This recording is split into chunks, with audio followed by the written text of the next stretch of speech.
大年初一必吃的10道家常素菜，最后一道价值千万。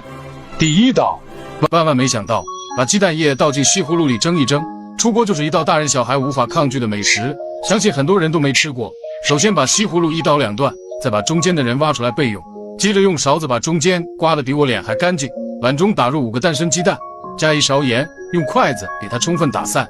每天都在废寝忘食教做菜，可否给个小红心鼓励一下？非常感谢。然后把鸡蛋液倒进丝瓜里，水开上锅盖蒸10分钟，空碗加小米辣。